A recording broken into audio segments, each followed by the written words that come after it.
io vengo dal Camerun, 34 anni, da circa 8 anni. Ora sono passeggero. In Italia sono da solo.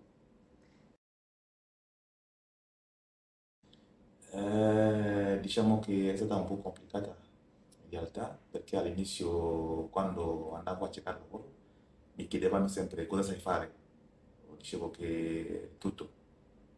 Ho deciso, nessuno voleva assumermi, cioè ho deciso di fare alcune cose di formazione, cioè per esempio ho fatto corso di Itokuoku, corso di giornalista web, corso di mediatore culturale, corso di guida museale, corso sull'arte italiana, corso di pasticceria. Ho fatto 2 corsi di pasticceria, un corso di base, poi un corso di qualifica professionale. Ho fatto anche il corso di autoimpresa, circa un anno, e ora lavoro come pasticcere a Roma. Diciamo che le difficoltà principali è la lingua, perché quando uno vive in un paese, un nuovo paese, deve imparare la cultura, e la cultura inizia dalla lingua.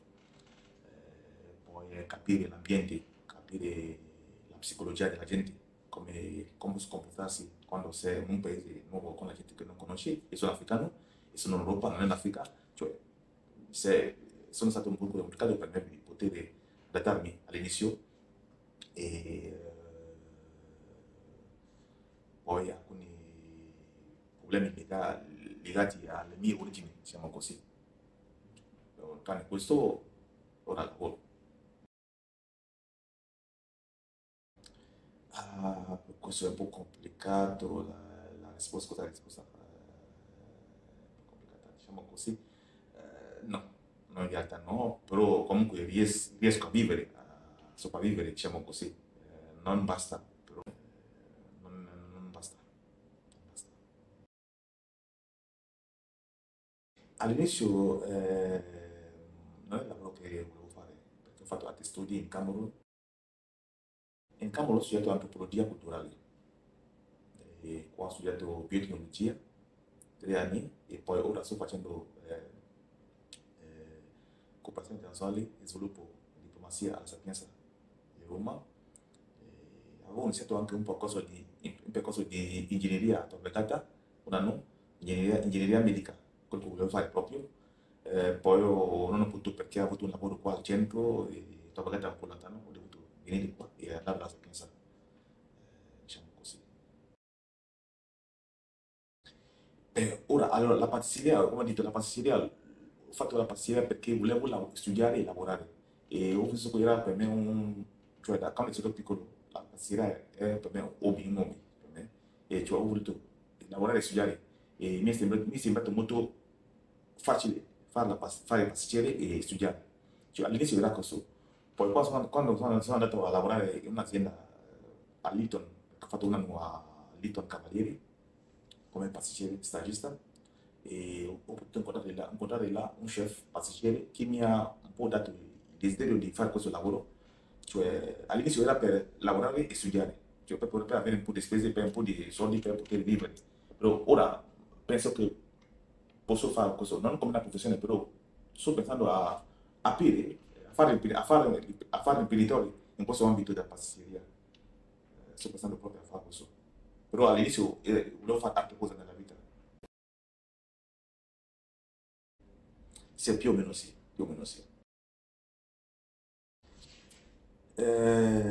Sì, sì, sì, sappiamo che ogni paese per forza ha un suo modo, tranne l'Unione Europea, cioè un modo di gestire il lavoro e le regole, però sì, è un po' diversa la cosa.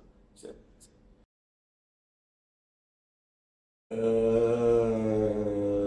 Sì, sì, sì, sì.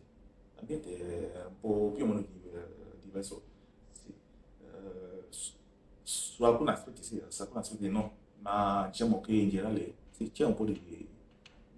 Ci sono tanti aspetti molto diversi. Allora, io lavoro sempre con il senso del dovere. L'ho fatto quando ero un po' piccolo, il senso del dovere, cioè devo fare il suo lavoro e avere in mente le mie obiettivi da raggiungere. Questo mi aiuta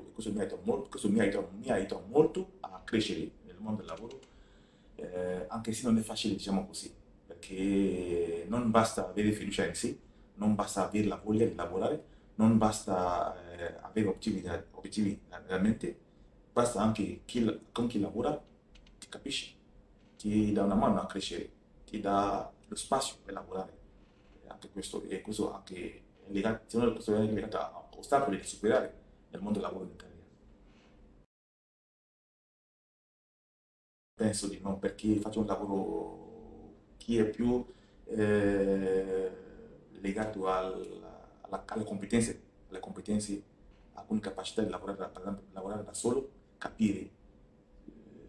Penso di no. All'inizio sì, quando facevo il corso di pasticceria, però la pasticceria è un lavoro artigianale, manuale, cioè basta avere le competenze proprio manuali.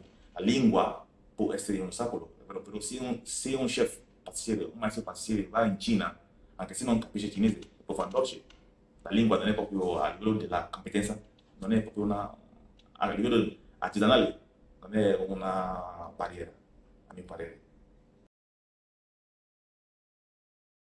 Allora, la prima cosa che consiglierei a chi vuole arrivare in Italia è non di cercare lavoro subito, di fare corsi di formazione per avere delle competenze. Perché qua in Europa, in Italia, serve competenze. È vero che ci sono tanti ostacoli sono legati alle nostre origini, però quando tu hai le competenze puoi competire nel mondo del lavoro, puoi anche lottare, diciamo così. Però quando tu non hai anche competenze è complicato perché e per avere le competenze devi o studiare o fare corsi di formazione per darti competenze per poter crescere. È essenziale questo, è la base. La scuola, il lavoro non è la prima cosa da cercare, è imparare a avere le competenze, cioè la lingua obbligatoria, la lingua, e cercare di fare un corso di formazione o proprio studiare. Io consiglio agli africani, anche agli altri migranti del mondo, che in un paese di studiare, chi non ha studiato è l'opportunità di studiare nella scuola. Sì, però fare corsi di formazione o alcuni studi che sono legati alle competenze tecniche, tecnici.